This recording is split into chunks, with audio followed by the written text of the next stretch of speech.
60 రోజుల్లో మీతో ఇంగ్లీష్ అద్భుతంగా మాట్లాడిస్తాం. వెంటనే కాల్ చేసి జాయిన్ అవ్వండి. నమస్తే కళ్యాణ్. నమస్తే జయ గారు. వినోద్ అనే ఒక పర్సన్ మనకి మెయిల్ చేశారండి. పెళ్ళైపోయింది, సుఖంగా వెళ్ళిపోతుంది జీవితం. మళ్ళీ బయట అమ్మాయి కూడా కాదటండి, ఇంట్లో అమ్మాయి, చుట్టాలు. ఏం జరిగిందో అర్థం కావట్లా. నాకు చాలా ఇష్టం అండి నా భార్య అంటే, కానీ నా వల్ల కావట్లేదు. నేను యాక్సెప్ట్ చేయలేకపోతున్నాను, వదిలేయలేకపోతున్నాను. Something is wrong. సరే, ఒకసారి మీతో మాట్లాడిస్తానని చెప్పాను. తప్పకుండా మేడం, ఒకసారి కాల్ చేద్దామండి.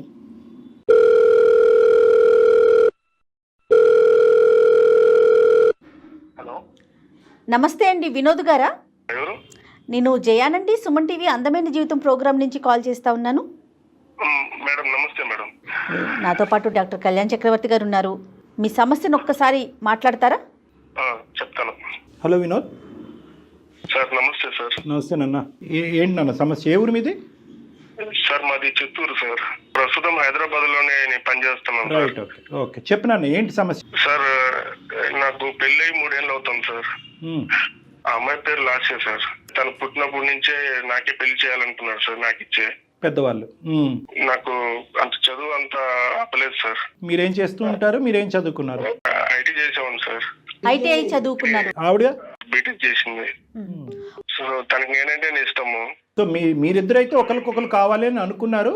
పెద్దవాళ్ళకి మాత్రం మీ ఇద్దరు కావాలనుకోవటం ఇష్టం లేదా? ముందు ఒప్పుకున్నారు సార్. తర్వాత నాకు అంత పెద్ద ఉద్యోగం లేదని ఒప్పుకోలేదు సార్. వాళ్ళు ఒప్పుకోలేదు. వేరే పెళ్లి చూపులు కూడా చేయించారు సార్. కానీ ఆ అమ్మాయికి ఇంకా వాళ్ళ ఇంట్లో వాళ్ళు ఎక్కువ ఫోర్స్ చేస్తే కూర్చునింది సార్ పెళ్లి చూపులకి. పెళ్లి చూపుల వరకు అయితే వెళ్ళింది, బలవంతంగా వెళ్ళింది. ఇంకా చివరికి మేమిద్దరం వచ్చేసినాం సార్. వచ్చి తిరుపతిలో పెళ్లి చేసుకున్నాము కొండపైన. మీ ఇంట్లో కూడా ఒప్పుకోలేదా వినోద్ గారు? మా ఇంట్లో కూడా ఒప్పుకోలేదు మేడం. ఇప్పుడు వాళ్ళ ఇంట్లో అంటే కనుక మీకు ఉద్యోగం స్థిరంగా లేదు, చదువు లేదని. మీ ఇంట్లో అభ్యంతరం ఏంటి? ఇప్పుడు మా మామయ్య ఉన్నాడు కదా, ఆయన అంత మాట్లాడుతుంటే మా అమ్మకి నచ్చలేదు. మా నాన్న లేరు. మా మామయ్య అట్లా మమ్మల్ని చాలా తక్కువ చేసి తీసి పారేసినట్టు మాట్లాడినాడు సార్. అటు మాట్లాడితే ఇంకా మా అమ్మకి నచ్చలేదు. చిన్నప్పటి నుంచి ఆడపిల్ల అంటేనే నాకు మనసు. లాస్యా కూడా అంతేనండి? నేనంటే పిచ్చి మేడం మా పిల్లకి. పెళ్లి చేసుకుని ఇంకా నా ఫ్రెండ్ కూడా హైదరాబాద్ లో జాబ్ చేస్తున్నాడు మేడం. వాడిని అడిగాను ఎక్కడైనా ఉంటే ఉద్యోగం చూడటం వస్తాను అనేసి. నాకు ఆల్రెడీ మెకానిక్ చేస్తుంటా ఇక్కడే. ఇంకా హైదరాబాద్ కి వచ్చి ఇక్కడ 3 years అయింది మేడం. 3 ఏళ్ళు అవుతుంది. లాస్య ఏం చేస్తుంది? తనకి ఏమి పని చెప్పట్లేదు సార్. నేను ఇంట్లోనే ఉంచాను. పిల్లలు లేరుగా? మాకున్న పరిస్థితుల్లో ఇప్పుడు పిల్లలు వద్దు అనుకున్నాం సార్. ఇప్పుడు అంత స్తోమత లేదు కదా సార్. కాదు, పిల్లలు వద్దు అనుకున్నారు, కానీ ఉద్యోగం చేయడానికి ఏంటి అమ్మాయి హైదరాబాద్ సిటీలో? తనకి ఇష్టం లేదా ఏంటి? నాకు ఇష్టం లేదు మేడం. చిన్నప్పటి నుంచి అంత బాగా చూసుకున్నాను. ఎందుకు తనని బయటకు పంపించాలి? ఎందుకు ఉద్యోగం చేయించాలి? తను మీ ఉద్దేశంతో ఏకీభవిస్తుంది అంటే ఓకే, నేను ఇంట్లో కంఫర్ట్ గా ఉన్నాను అంటదా, లేకపోతే ఎట్లా ఉంది తన మెంటాలిటీ ఏంటి? తను బాగానే ఉండింది మేడం. 2-3 ఏళ్ళు బాగానే ఉన్నాము. ఎందుకో మేడం కొద్ది రోజులుగా తన ప్రవర్తన నాకు అర్థం కావట్లేదు మేడం. నాకు ఏడుపు వస్తుంది. అయ్యో. పెద్దలతో కాంటాక్ట్ ఉందా? లేదు సార్. కాంటాక్ట్స్ తగ్గిపోయినాయి. లేదు, మా అమ్మతోనూ లేదు సార్. సో కాంటాక్ట్స్ తగ్గిపోయినాయి అంటే అంత ఇష్టపడి వచ్చినటువంటి ఆడపిల్లకి ఈ రోజు నువ్వంటే ఇష్టం లేకుండా ఉండటం అంటే? ఈ మధ్య గత 3-4 నెలల నుంచి నా దగ్గరికి కూడా రావట్లేదు. పిలిస్తే పలకదు, మాట్లాడిస్తే మాట్లాడదు. ఏదో పరవాన్ని చూసినట్టు చూస్తాను సార్. నన్ను రూమ్ లో కూడా రానివ్వట్లేదు సార్. తలుపేసేస్తుంది. నేను హాల్లోనే పడుకుంటున్నాను సార్. 10 రోజుల నుంచి చూస్తున్నాను మేడం. తన ఒంటి మీద బంగారు చూస్తున్నాను. ఫోన్లు కొత్త చూస్తున్నాను. ఓ, ఫోన్లు, బంగారం కూడా? బంగారం కూడా సార్. మీరు అడిగారా అమ్మాయిని ఎక్కడివి ఏంటని? అడిగినాను మేడం. అడిగితే ఇది అమ్మ వాళ్ళు తీసిచ్చినారు, నీకు కూడా తీసిస్తా అన్నారు. నేనే ఇంటికి రమ్మంటే రానన్నారు.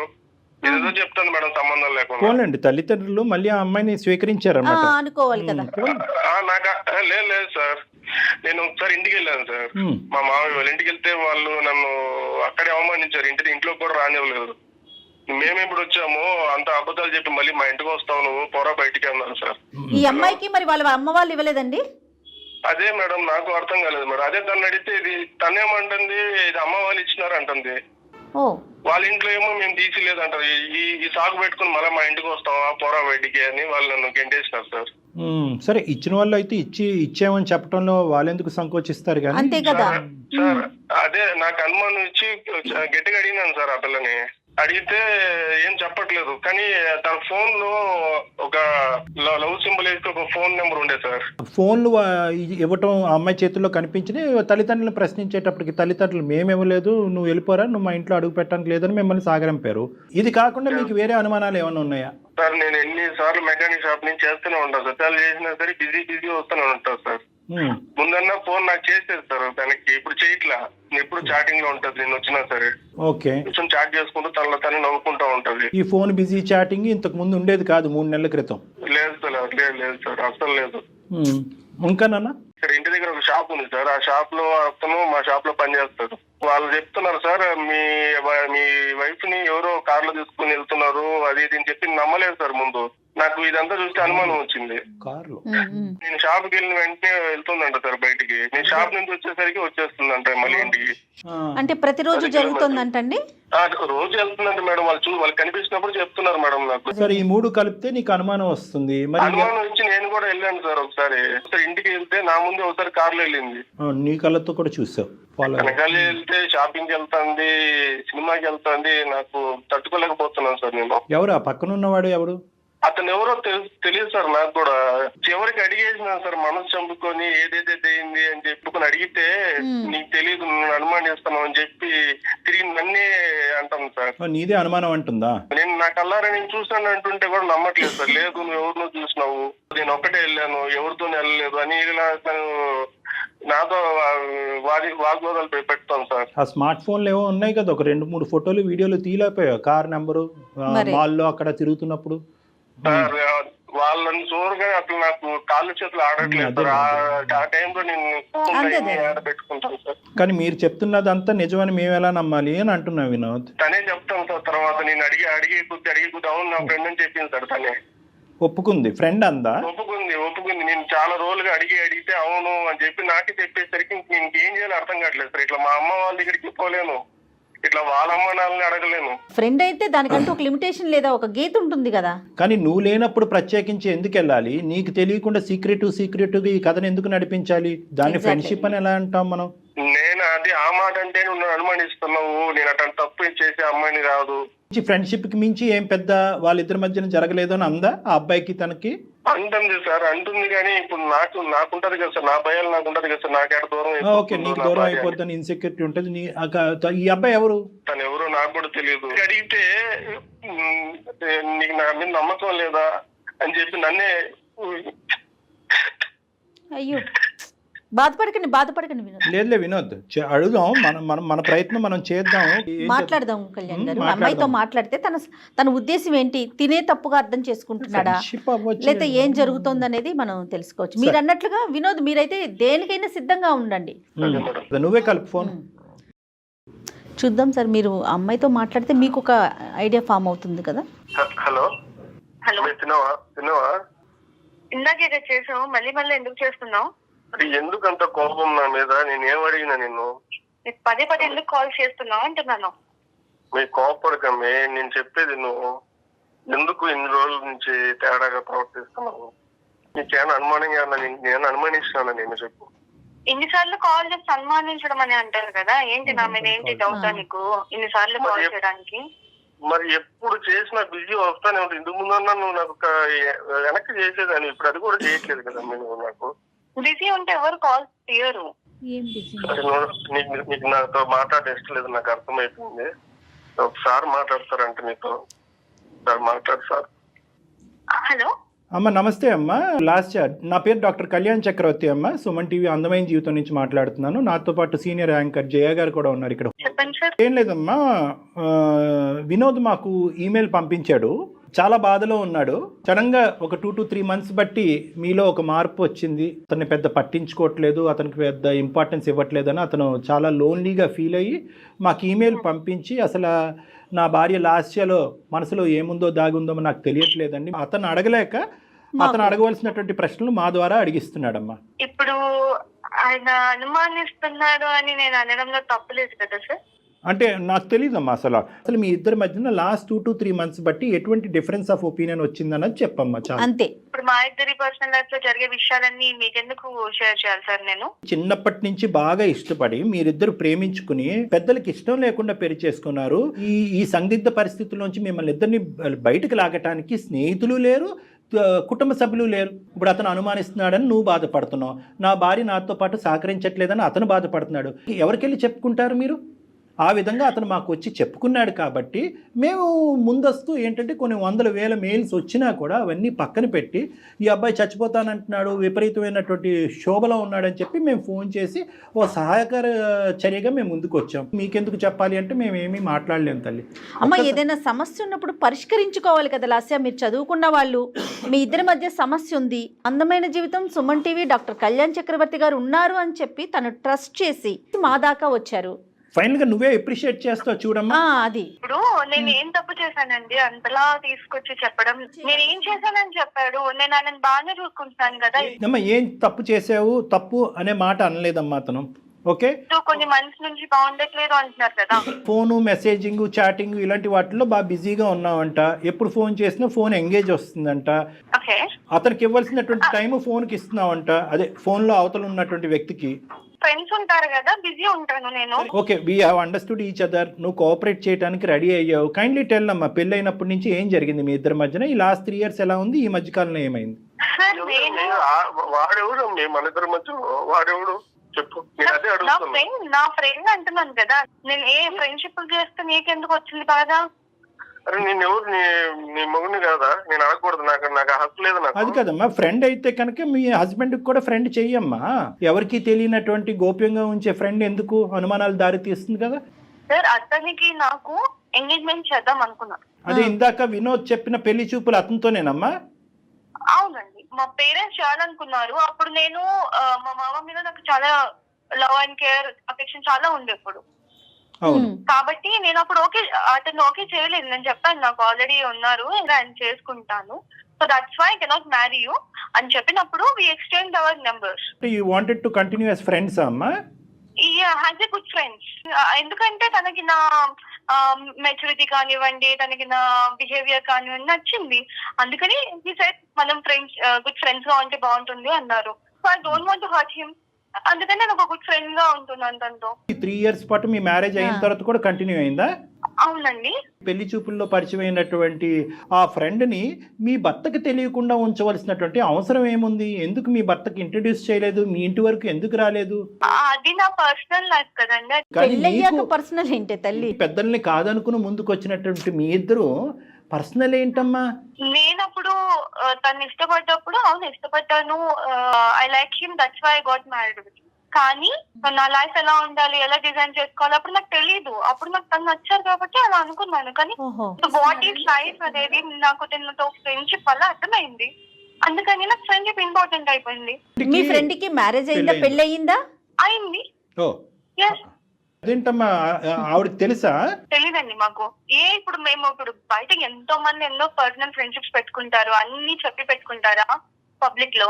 పబ్లిక్ కాదమ్మా, మాకు చెప్పమంటలేదమ్మా, మొగుడు పిల్లలకి చెప్పుకోమంటున్నావమ్మా. అది మేము చెప్పుకోవాలనిపిస్తే చెప్పుకుంటాము.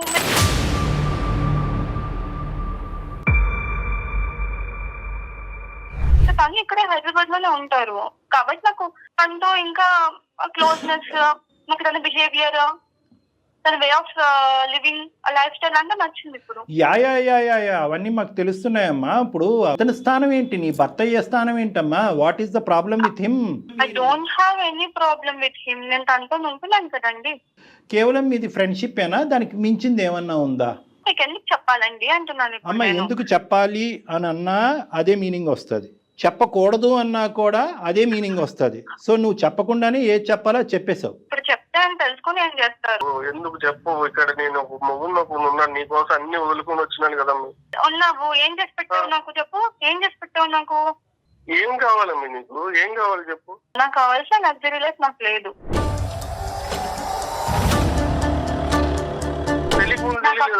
నాకు తెలియదు, అప్పుడు నాకు తెలియదు. ఇల్లు వచ్చేటప్పుడు నాకు తెలియదు, ఇప్పుడు తెలుస్తుంది, నాకు బుద్ధి వచ్చింది. సో అందుకని నా లైఫ్ ని నేను ఎంజాయ్ చేస్తున్నా. ఏం మాట్లాడాలమ్మా నీతో? నువ్వు కావలసినటువంటి వ్యక్తి గురించి ఫైట్ చేసేసి తిరుపతి కొండ మీదకి వెళ్ళి పెళ్లి చేసుకుని ఈరోజు 3 సంవత్సరాల పాటు ఇరువైపుల కుటుంబాలను వదిలేసి ఇక్కడికి వచ్చి ఉన్నావంటే కనుక ఎంత మెంటల్ స్ట్రెంగ్త్ ఉండాలి మీకు, ఎంత ఇమోషనల్ మెచ్యూరిటీ ఉండాలి అని అనుకున్నాం. కానీ ఇక్కడ కాంట్రాస్టింగ్గా ఒక డిఫరెంట్ పిక్చర్ కనిపిస్తుందమ్మా, ఆపోజిట్ పిక్చర్ కనిపిస్తుంది మాకు. నీలో మెచ్యూరిటీ కాదు కదా, చాలా దిగువ స్థాయి ఇమ్మెచ్యూరిటీ ఉంది, తేలికతనం ఉంది, పెళ్ళి అనేటటువంటి దానికి సంబంధించిన విలువలు తెలియనటువంటి మనస్తత్వం ఉంది, ప్రేమ అంటే అర్థం పర్థం లేదు అన్నట్టు అనిపిస్తుంది. కేవలం ఒక సిటీకి రాగానే నువ్వు రెక్కలు వచ్చినటువంటి పక్షిలాగా లగ్జరీస్ అనుకుంటూ ఫస్ట్ టైం నీ జీవితంలో అతను మెకానిక్గా చిరిగిపోయినటువంటి చొక్కా నీకు ఇప్పుడు కనిపిస్తుంది. నీ ఇంట్లో ఉండేటటువంటి కంఫర్ట్స్ లేవు అన్నట్టు నీకు అనిపిస్తున్నదని అనిపిస్తుందమ్మా. ఫస్ట్ ఆఫ్ ఆల్ ఒక్క పాయింట్ నాకు చెప్పు, మీ తల్లిదండ్రులు నిన్ను వెనక్కి ఆ ఇంటికి రానివ్వట్లేదు, ఏమాత్రమన్నా నీకు బాధ ఉందమ్మా? లేదండి, నాకెందుకు, బాధ వాళ్ళ లేదు. దగ్గర ఉన్నప్పుడు అక్కడేం వాళ్ళు ఫ్రీడమ్ ఇవ్వలేదు. ఇప్పుడు నీకు ఫ్రీడమ్ కావాలి అంటే ఏం కావాలమ్మా? అంటే వినోద్ నీ చేత ఉద్యోగం చేయనివ్వలేదనా నీ బాధ? అసలు ఫ్రీడమ్ అంటే ఏంటి మీ ఉద్దేశంలో? నా లైఫ్ లో నేను ఎలా ఉండాలనుకుంటున్నాను, నా లగ్జరీస్ నేను ఎలా మెయింటైన్ చేయాలనుకుంటున్నాను అలా. నీ లైఫ్లో నీ లగ్జరీ, నీ లైఫ్ అంటే ఒక పెళ్ళైన ఆడపిల్ల ఇంకొక మగాడితో తిరగటం అమ్మా లగ్జరీ అంటే.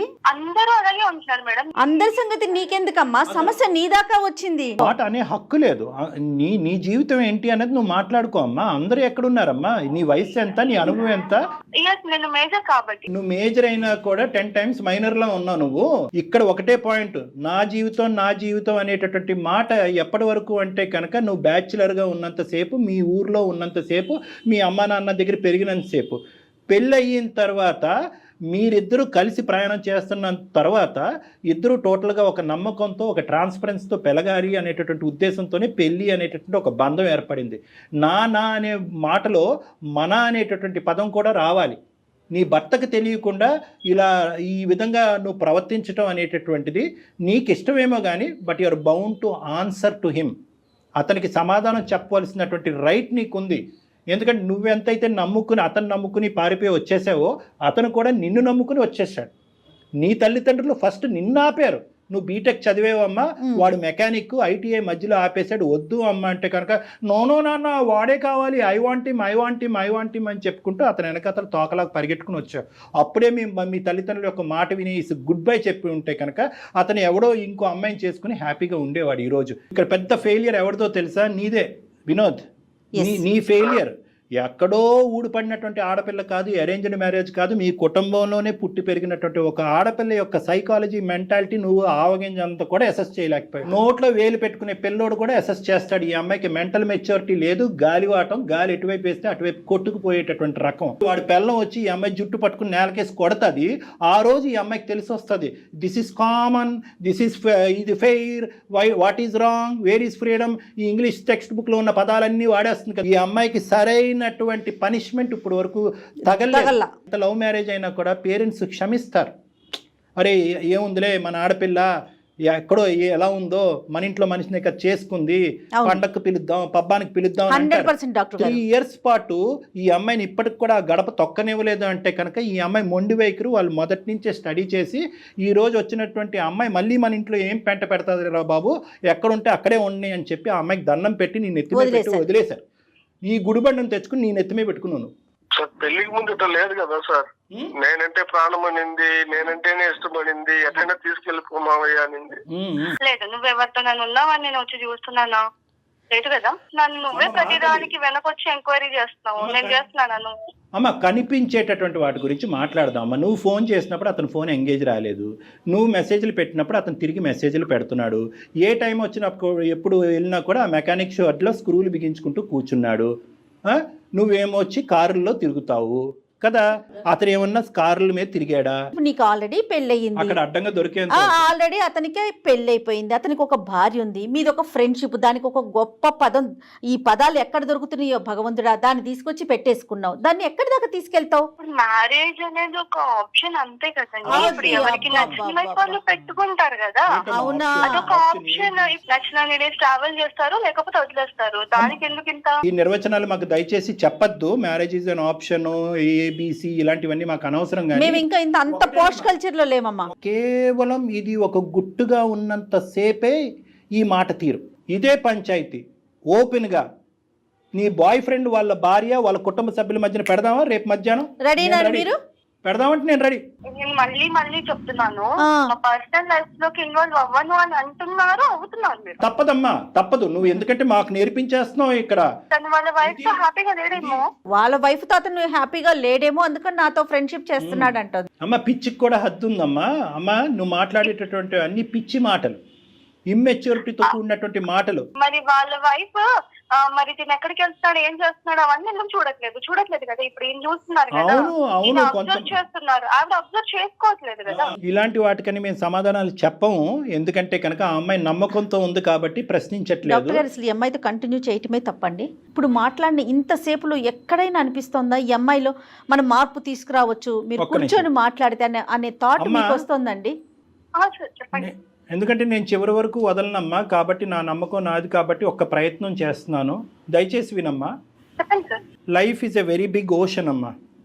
ఈరోజు నువ్వు నిలబడినటువంటి ఎక్కడైతే నువ్వు నిలబడ్డావో, ఏవైతే ఆలోచిస్తున్నావో, ఏవైతే అనుభవిస్తున్నావో, ఇవన్నీ కూడా ఊహాజనకం. మనకి ఏదన్నా శిక్ష పడేటటువంటి పరిస్థితి వచ్చేంత వరకు ఇవి నిలబడతాయి. నువ్వు ఇంకా ఊహించుకోవట్లేదు. నీలో ఉన్నటువంటి ప్రధానమైనటువంటి లోపం ఏంటంటే పరిణామాల గురించి ఆలోచించట్లేదు తల్లి. నువ్వు నాకు నీ మీద కోపం రావట్లేదు, జాలేస్తుంది. మీ ఆయన్ని చూస్తే ఇంకా జాలేస్తుంది.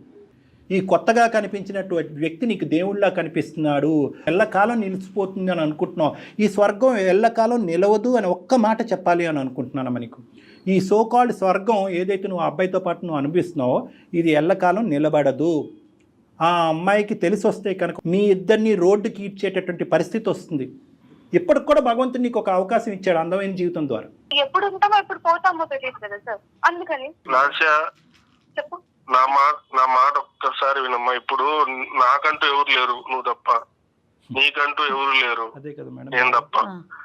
ఇప్పుడు ఒక పెద్దవాళ్ళ పొజిషన్ లో వీళ్ళు సారు మేడం ఒకసారి చెప్తున్నారు. నీకు చివరిగా చెప్తున్నానమ్మా, ఇది ఇంకా నీ ఇష్టం. ఇంకా నేను చెప్పడం అయితే చెప్పినా నీకు. నేను చాలా పోరాడా నీతో, భరించాను.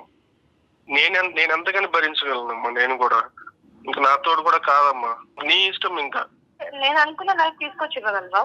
ఇప్పుడు మనకున్న పరిస్థితులకి నువ్వు కోరుకునేటివన్నీ రావు కదమ్మా. అమ్మా ఇది నువ్వు కోరుకుని వచ్చిందమ్మా, ఇదేం బలంతో పెళ్లి కాదు. చెప్పాను కదా సార్, నేను తనతో ఉంది, నా ఫ్రీడమ్ నాకు కావాలని ఉండాలి అంతే. తనకి ఇంట్లో చేసి పెట్టాల్సిన చేసి పెడుతున్నాను. ఒకటి తల్లి, నా వంతు ప్రయత్నం నేను చేశా. ఎంతకాలం ఈ ప్రయాణం కొనసాగుతుందో, ఎన్ని తన్నులు తింటారో, ఎంత అవమానం పడతారో అనేది కాలమే నిర్ణయిస్తుంది. అందుగురించే బీటెక్ చదివినటువంటి అమ్మాయి ఇంట్లో పనిపాటు ఏమీ లేకుండా ఇంట్లో ఎందుకు కూర్చోపెట్టావంటే సుఖపడాలి సార్ నన్ను నమ్ముకుని వచ్చింది సార్, సుఖపడాలి సార్ అంటాడు. ఇప్పుడు ఏమొచ్చి ఇంట్లో కూర్చొని చేసే పంచాయతీ ఇది. ఈ అమ్మాయి నువ్వు జీర్ణించుకోలేనట్టు స్వేచ్ఛ ఇచ్చావు, దాన్ని నువ్వు అడ్వాంటేజ్ తీసేసుకున్నావు. ఈరోజు నీకు చెప్పేటటువంటి అవకాశం లేదు అని నేను అనుకుంటున్నాను. అయినా కానీ తల్లిదండ్రులు లాంటి వాళ్ళం ప్లీజ్ ఆలోచించమ్మా.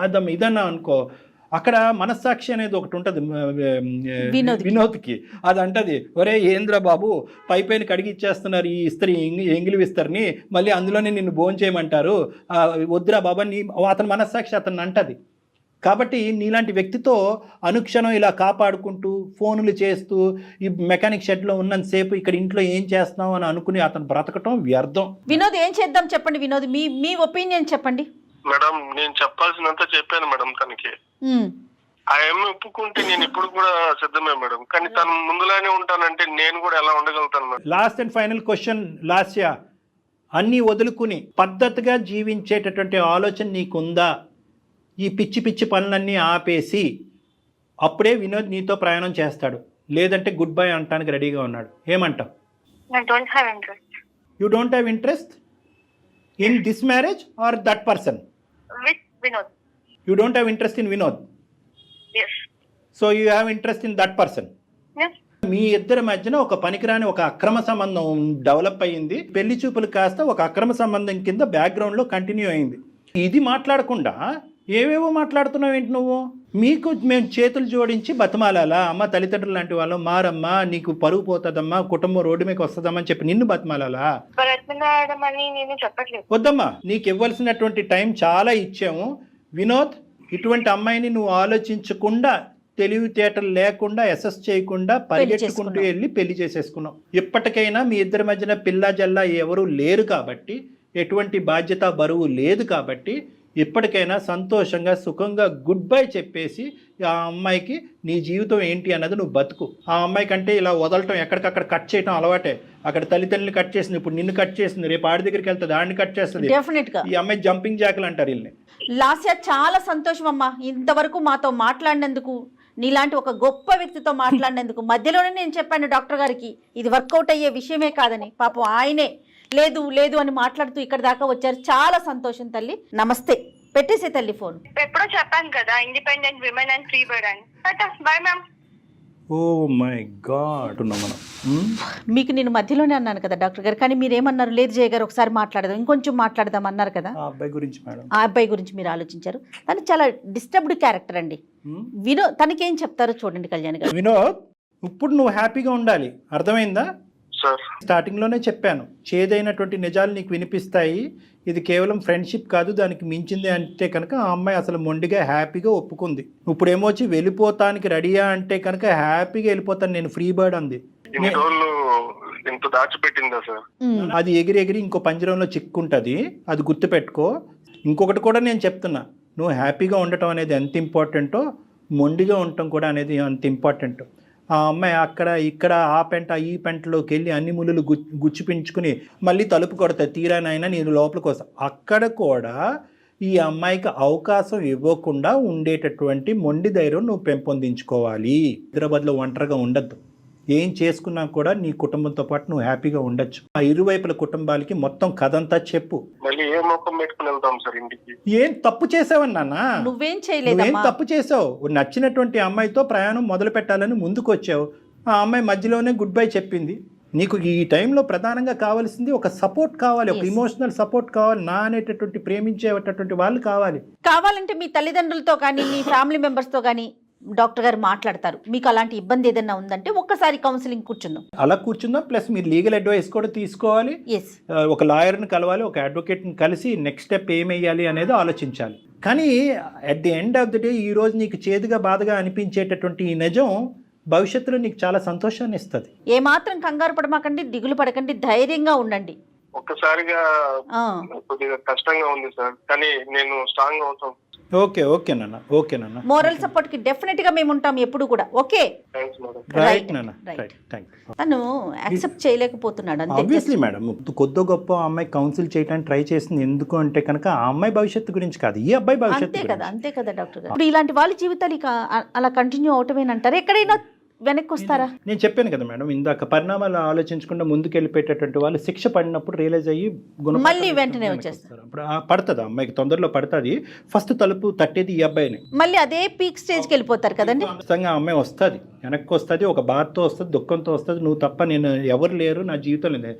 ఎందుకంటే ఈ అబ్బాయికి ప్రస్తుతం ఇప్పుడున్న పరిస్థితుల్లో ఆ అమ్మాయికి గుడ్ బై చెప్పరా బాబు అని చెప్పడం చాలా ఈజీ. ఆ అమ్మాయి మళ్ళీ వెనక్కి వస్తే కనుక ఆ అమ్మాయిని యాక్సెప్ట్ చేయొద్దురా బాబు అని చెప్పడం చాలా కష్టం. వెల్కమ్ చెయ్యొద్దని చెప్పలేం మనం. ఎందుకంటే ఆ అబ్బాయి చాలా బలంగా అతని మనసులో తనకు స్థానాన్ని ఇచ్చాడు. రైట్, చూద్దాం ఎటువంటి పరిణామాలకు దారితీస్తుంది. రైట్ అండి, నమస్తే.